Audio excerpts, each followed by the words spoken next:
በማያሻማ ሁኔታ የትግራይ ወንበዴዎችና የኤርትራ ወንበዴዎች ባቋቋሙ ባካሄዱት ያለፈው ጉባኤያቸው አጥፍቶ መጥፋት ነው ብለዋል። ይጥፉ ወይስ እንጥፋ ነው ጥያቄው ለዚህ ህዝብና ለዚህ ፓርቲ የሚያቀርበው። ይሄ አደገኛ ፎርስ ነው፣ በፍጥነት መጥፋት አለበት ጓዶች።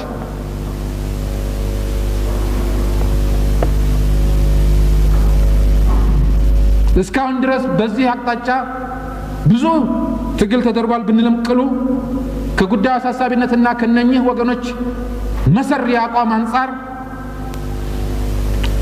አቤታዊ ሰራዊታችን ከህዝብ እንዳልተወለደና የህዝብ ወገን እንዳልሆነ ሁሉ ይህንን ገበሬ እየሞተ ባለመሬት እንዳላደረገ ሁሉ እየለመነ ብስኩትና ዱቄት እንደማያድል ሁሉ ዛሬ በአክሱም ባድዋ በሽሬ ወዘተርፈ እንደ ጠላት ጦር ራሱ ገበሬው እንዳንበጣ ተሰባስበው የተከተከው ባላቀሮች ራርተኞች ችጋራም የምንባለው ከዚሁ ክልል በሚመነጭ ችግር ነው።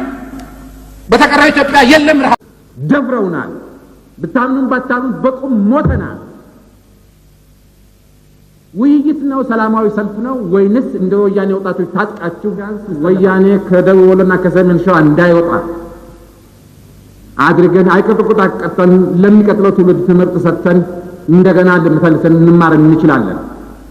አለበለዚያ እነሱ ሰሜን ሸዋ እዚህ ጁር ሰላሌ ለሚ እየተዋጉ እንዴት ነው